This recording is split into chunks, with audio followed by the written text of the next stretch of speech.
Buenas noches. Yo voy a leer, disculpen, pero porque si no me olvido lo que... en realidad yo estoy... es un académico. No soy un académico. Yo en realidad yo soy Pablo Palía, soy profesor de lengua y literatura. Tendría que estar Goldini, hijo mayor, acá. Pero bueno, en su lugar estoy yo. Porque yo leí el libro y él no.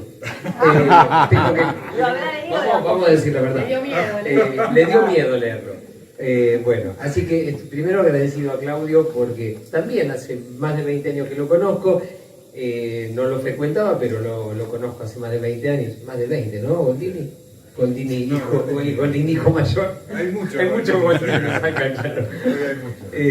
Bueno, primero Claudio, gracias. Y bueno,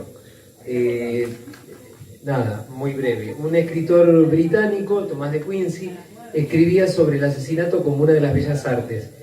Supongo que estamos de acuerdo culturalmente en estos tiempos que vivimos que es algo aberrante pensarlo de un modo realista e incluso provocativamente en el arte. El asesinato siempre es algo terrible. Pero otra cosa es la ficción, la literatura, y desde ya la osadía, la valentía de escribir sobre las obsesiones cotidianas, terribles, de una persona o personaje que nos podemos cruzar o nos hemos cruzado en cualquier calle de un barrio de Buenos Aires. Eso hace Goldini. Quiero destacar en primer lugar la valentía de escribir sobre ello. Por otra parte, como ya decían recién, su arte visual ya nos tiene acostumbrados a escenas fuertes en ese sentido. Volviendo al asesinato, dicen los psicólogos que los cirujanos tienen una perversión inclinada hacia el bien. ¿Qué sería el bien y el mal en un relato de ficción?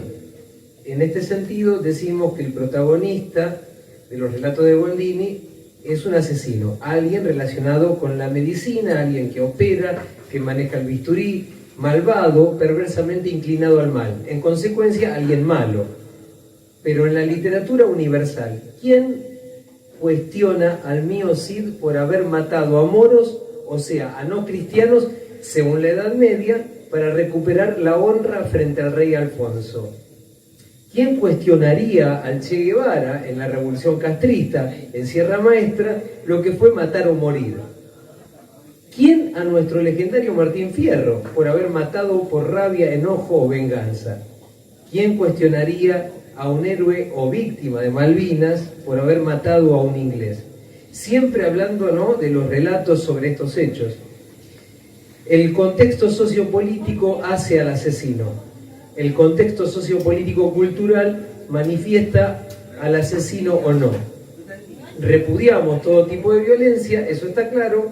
El asesinato es un asesinato. El personaje principal de Goldini irrumpe en una escena social, cotidiana, reconocible, cercana, en la cual un violento, un misógino, un agresivo, un discriminador, insisto, irrumpe en la escena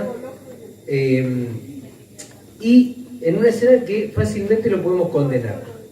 Pero si en vez de condenarlo, inmediatamente revisamos ese personaje que está frente a nosotros, aparece aquí la ficción como espejo de la realidad. Ese protagonista violento está allí en medio de nuestra cotidianeidad, para hacernos reflexionar, pensar, observar aquello que hace y manifiesta. En un momento histórico que se enmarca en la denuncia y la visibilización de femicidios en forma cotidiana, un momento histórico que intenta hacer visible la matriz machista y en algunos casos asesina, en la que hemos sido formados, y que la víctima ha sido la mujer durante tanto tiempo. Momento histórico en que se ponen en valor los derechos de la mujer. Un momento en el cual pocos escritores se animan a escribir relatos de estas características que me atrevo a definir como escandalosas, cuando en realidad es poner el foco en este tema desde la ficción, también como un lugar de concientización de esa violencia casi cotidiana.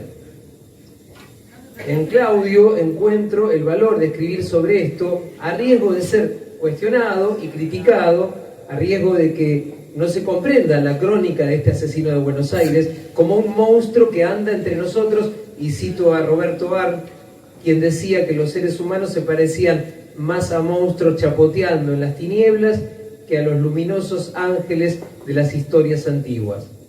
Quiero decir, a riesgo de no comprender al narrador de esta obra y que sea interpelado el escritor. Esta ficción nos lleva a reflexionar sobre lo que pasa en nuestra sociedad, sobre personajes que condenamos desde ya, y vuelvo a la idea binaria de bueno o malo, por supuesto como malos, malvados y perversos. Si existen personas así, puede haber personajes literarios así. La literatura nos ayuda a pensar que estos personajes no deberían existir en la vida real, pero sí quizás en la bondadosa o perversa imaginación de un escritor que utiliza a un narrador perfecto para expresar esas historias. Un escritor que sabe de arte y de las experiencias médicas, toma con gran fluidez elementos de esas experiencias y de la vida cotidiana en Buenos Aires para volcarlos en esta realidad ficcional y llevarlos al extremo del asesinato, de quitarle la vida al otro. ¿Qué es un médico acaso? ¿Alguien que salva vidas? ¿O que no?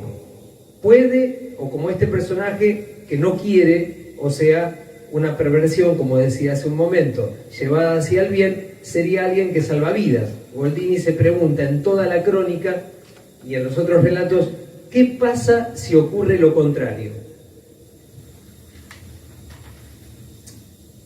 Puesto en una ficción nos choca, nos interpela, pero sabemos muy bien que es solo ficción, aunque está tan bien escrito que vemos el reflejo, el espejo de la realidad, en este contexto histórico y social que ya mencioné. Para terminar, sabemos que estamos ante relatos de terror al estilo de Lovecraft, Edgar Allan Poe, Quiroga. En esa línea está Goldini, trabaja un personaje que nos genera empatía por su vida cotidiana, pero un miedo terrible, como decían acá, pavoroso en una ciudad que nos es familiar. Quizás por eso el impacto o la repulsión o rechazo al leerlo. Los relatos de Goldini no nos son indiferentes y aquí radica el éxito de los mismos. Nos generan muchas sensaciones, entre ellas el terror de cruzarnos con personajes así. Que un libro pueda generar tantas emociones al lector es un cross a la mandíbula, citando de vuelta a Roberto Arlt. Son importantes estas crónicas asesinas en la literatura para que salgan de los noticieros y pensemos qué pasa en nuestra sociedad, en nuestra vida cotidiana, en nuestros vínculos, qué pasa en nuestra ciudad, qué pasa en la cultura y qué hacemos con este odio, con esta violencia. El valor de Claudio Goldini con Crónica de un asesino en Buenos Aires radica en ponernos a pensar por qué ocurre esto en nuestros días. Gracias, Goldini.